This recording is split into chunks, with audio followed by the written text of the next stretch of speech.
Before moving on to blend modes and opacity, let's talk about borders, which are also known as strokes. On the surface, they're very simple. There are just a few little things that you might miss if you just give them a quick once-over. So let's look at them as deeply as possible. We are actually going to be adding a border around this circle. So if you double-click into this group and then on your layers list, choose the mask layer, we can actually add a border around a mask. We're allowed to do that, which is really cool.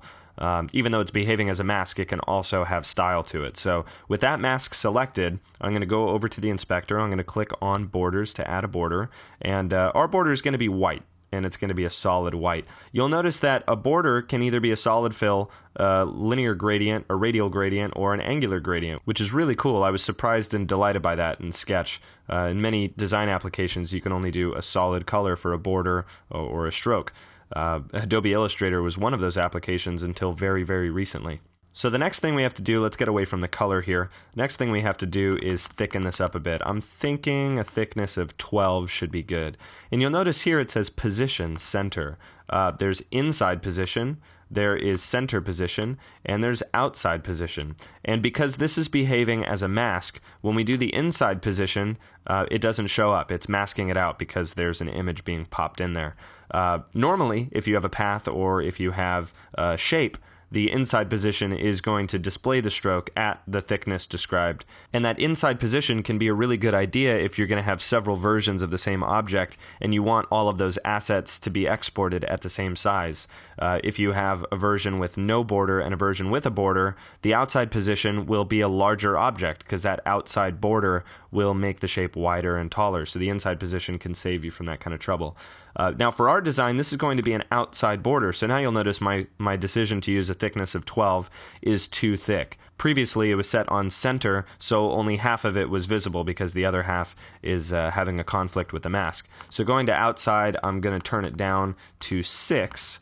And now I have the same apparent thickness that I started with, but I have the proper choice selected for the position.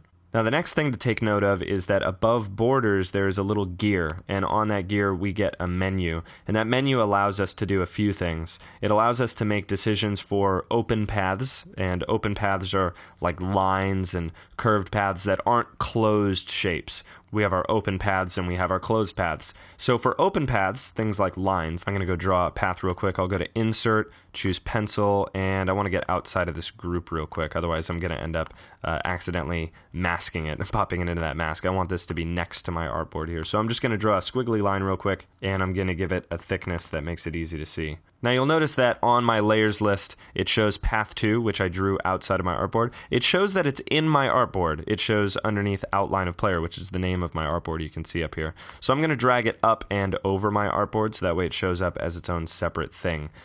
If something shows up on the layers list as part of an artboard, if it shows up under an artboard, it will be masked by the artboard automatically. So I just needed to pop that out there. Sometimes Sketch does that. It doesn't understand that you want something to be independent of an artboard if you've been working on an artboard the whole time. So now that I've got my little squiggly line here, if I click away from it to deselect it, you'll notice that the end points are cut off. It looks like they were cut with scissors. Now the reason for that is the default when we go back to the gear on borders on the inspector is that our ends are just flat. We can do a curved end instead of a flat end, which makes it look nice and smooth. Or the last choice here is to respect the width of the stroke beyond the final point and go around it in a square shape, as opposed to just stopping as if it were cut with scissors at the final point. If you look really closely at the icons, you can see that that's exactly what it's telling you it's going to do. The third one is a little confusing because it looks like the first one, but the third one does respect the width of your stroke or the width of your border and extend beyond the final point of your path by that width. For instance, if you have a 6-pixel border, you end up with 6 extra pixels of border beyond the last point on either end of your path. The next thing we have are joints, and joints have to do more so with the straight lines that we have on a path. So let me grab the vector tool, and I'll draw a couple straight lines here. There we go. I'll hit return and we'll thicken that up a bit. Now I'm going to have sharp corners because by default we do get sharp corners, and if I pull the gear up again I can either round those corners out or I can miter those corners with joints that are cut kind of like with scissors, but they're cut at an angle that is half the angle of the turn being made, so we get a 45-degree little notch at the corner of a 90-degree turn. I'm going to set that back to the hard corner. And then we also get the option of a start arrow or end arrow. You can just put little arrowheads at the end of your path, but we're not going to be doing that. And then lastly, we have the ability to do a dashed or dotted line. If we allow our endpoints to be rounded and we do a short dash, like 2 pixels, followed by a 10-pixel gap, or better yet, since we have such a thick border, we're probably going to want to go with like 40 pixels for our gap, and we get sort of a dotted line here. If it weren't rounded ends, then I would end up with little dashes or little squares. It just depends on what decisions that I've combined together here. And with that, I can create a dashed line that saves me the trouble of having to draw one manually.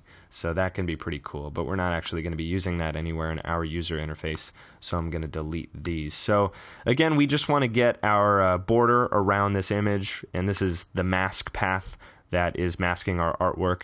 I don't want this. That was created on accident.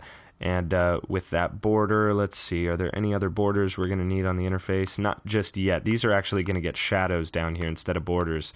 We're going to talk about the difference right now and how a shadow can be used as opposed to a border. And that's coming up right after we talk about blend modes and opacity.